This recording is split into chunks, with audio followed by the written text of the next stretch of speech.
room looks important.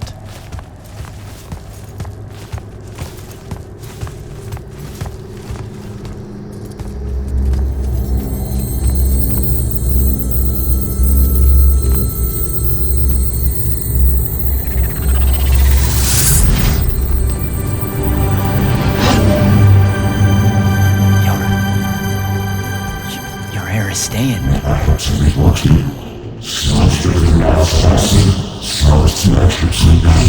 I've never been here.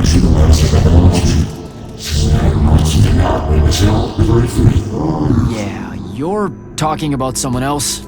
You're mistaking me for a guy named Sandrak, which frankly feels a little creepy. But anyway, I want to destroy the Binding Stone.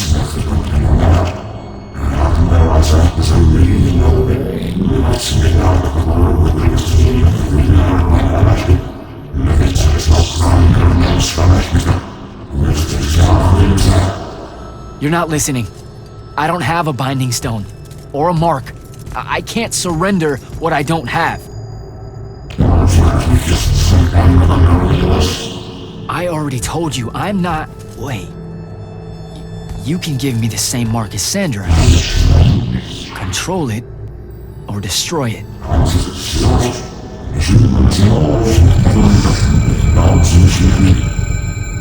You've already figured out the solution, Jack. We win. You don't win in Ever War! If he found a way to use the Binding Stone, so can we. Its mastery over the fonts means I can end the war. Then I choose to end the war. Give me the mark to control the Binding Stone.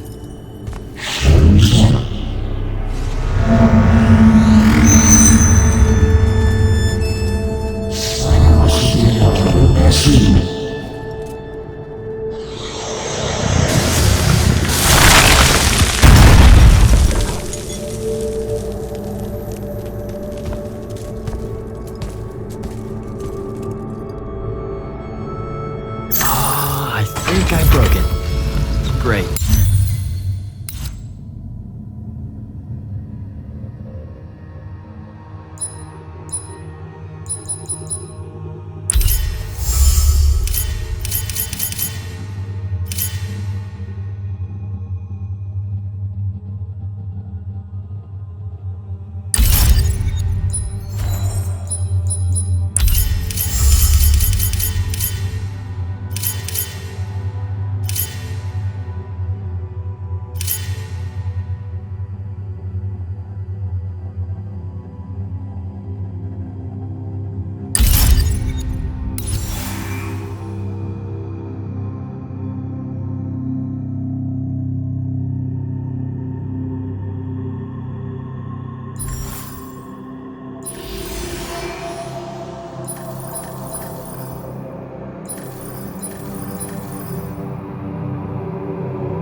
take-backs, I guess.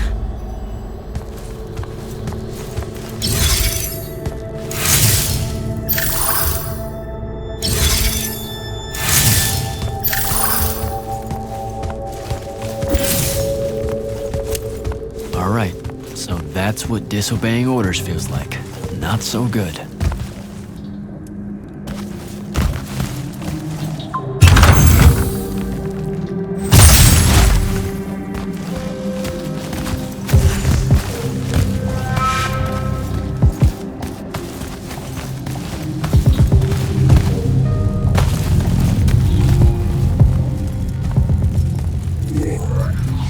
Did you figure it out? Please say yes. Yeah, we're good to go.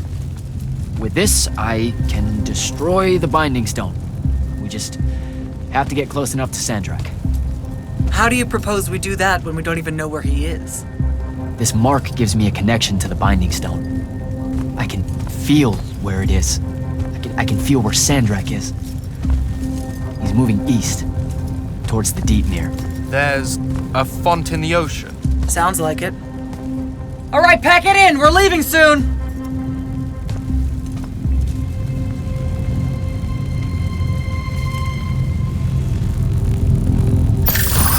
What's the play, sir? Devin and I will stay here. And rig it to blow when the Rashanians return. You need to get back to the Palathon and brief Kirkin. She'll figure out our next steps. But when you use that mark to destroy the Binding Stone, I want to be there. I want to see Sandrak's face when you just crumble it in his hand. Yeah, we are really just, gonna destroy that Binding Stone so hard. Yeah. Fuck yeah. Now head back to the Palathon.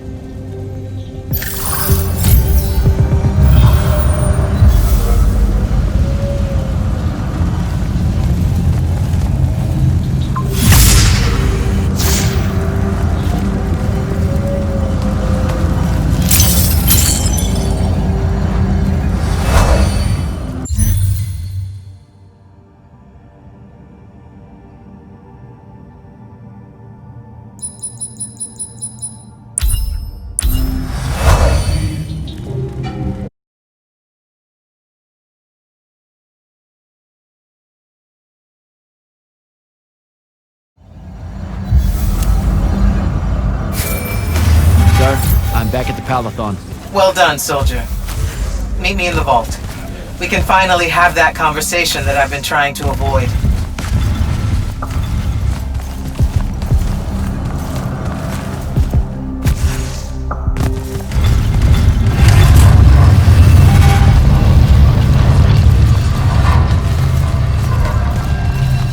Sir? Back here, Jack.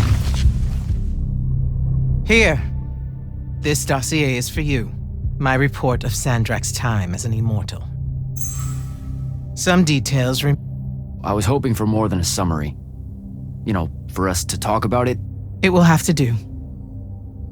I don't like to talk about Sandrak, because I don't like remembering him as a friend. We fought alongside each other for 30 years, Jack. I depended on him, would have given my life for his. And all of that is gone. It does me no good to relive it. To let it in, I might also invite a mercy where I can have none. Come, show me the mark you recovered from the Shrine Forge. Sure. It lets you feel the movements of the Binding Stone. Yeah. Sandrak's definitely sailing the Deepmere, but his movements are weird. Erratic. Unfortunately, we can't afford to send a large force out to sea. Most of the Light's army musters at the front, and we need them to remain there. You, Zendara, and Devin will have to face Sandrak alone. Well, not exactly alone. My contacts in the Clayless Traders Guild provided us with a Colossal during the Trenchship Rebellion. I never gave it back. It'll take time to wake her up. She's not seen service in a very long time. Captain Selko's a fine steersman, if I recall correctly. And I can guide him to wherever Sandrak is using my mark. That's the plan. Now, unless you have something else to ask me, that'll be all.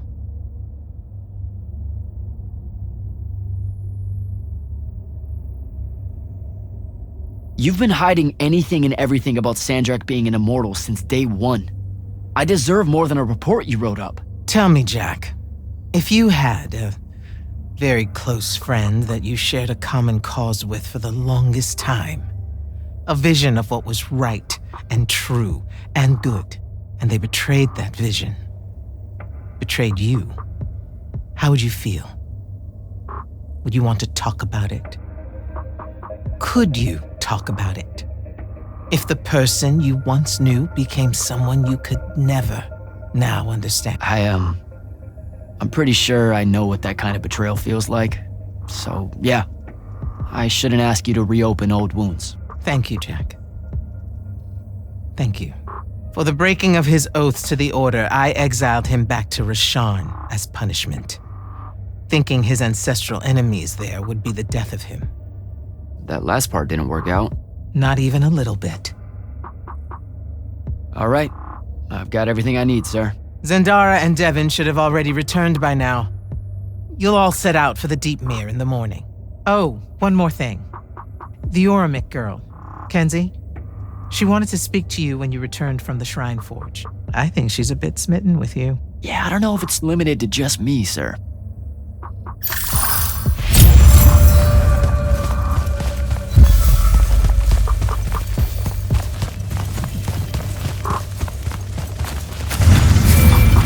Initiate, come up to the war chamber. Devin and I have decided that since we might die in the morning, we should, Get hammered! Yes. That. On my way.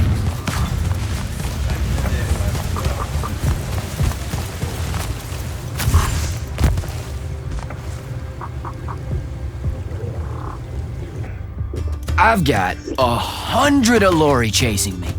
Nowhere to go. All by myself. And then, boom! I'm grabbed by the neck. I can't breathe.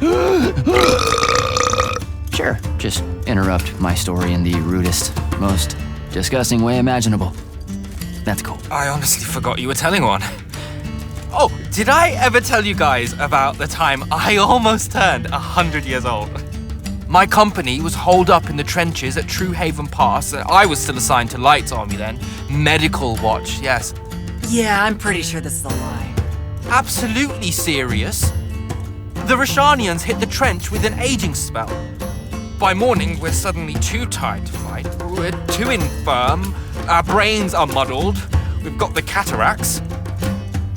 So, anyway, I see myself in a mirror, right? I look like my father. My father was a very unattractive man, Jack. We call him the Turtle. I am not going to age well. So tell me, sir, when did you say to yourself, hey, bigotry, it's not really so bad, is it? I have to make a far call. Are you referring, Initiate, to why I think the unforeseen are a curse?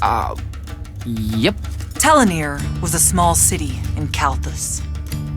The priests there believed that the Lightless were given some divine role by the Pentasod, and they didn't allow Magni within their walls. Can you imagine? A city without magic? I'm not an asshole, so yes. One day, at some morning prayer, a young girl, in Unforeseen, just exploded with wild magic.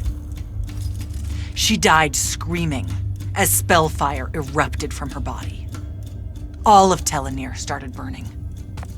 And because there were no Magni around, this wild magic went unchecked. The whole city, and everyone in it, were reduced to ashes. That's all very sad and terrible, sir. But we're not all that little girl. That's not how it happened with me. It could have. There's no protection against your kind.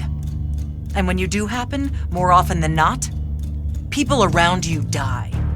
Okay, enough of that. My father always said the best way to mend bridges between parties that held wildly divergent opinions was to find a commonality in vice. Drink up, nerds.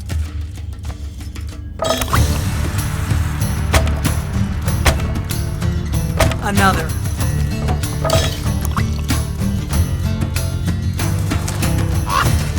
How'd a fucking bird get in here? Oh, good. You see it too? You still have that thing about birds. Birds absolutely do not give a shit about the way their heads look when they walk. I would be mortified. Another.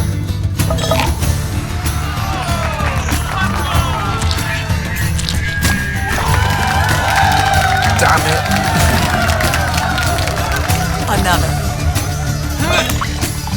Use your lash! Use your lash! I know. Another.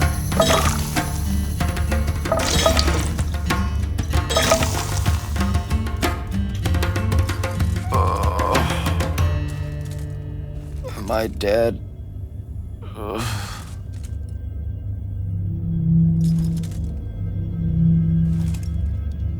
It's him, isn't it? Sandrak's moving towards the font. Showtime, then. And listen, I may not like what you are, Jack, but I like who you are. That feels really abstract and not entirely okay, but thanks. I think. The Immortals are better because of you. And Lucium may end up surviving because an unforeseen led the charge.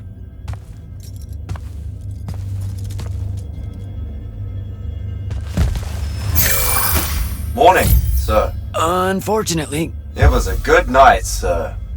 I won my retirement fund betting on your skill at beer pong. wait, you were there? I didn't see you. You weren't seeing much by that point, sir. Duty calls, though. Come to the docks over in Thaven's Point. We're nearly ready to cast off. All right. See you soon.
Does seasickness cancel out hangovers? Or is it more of an additive thing?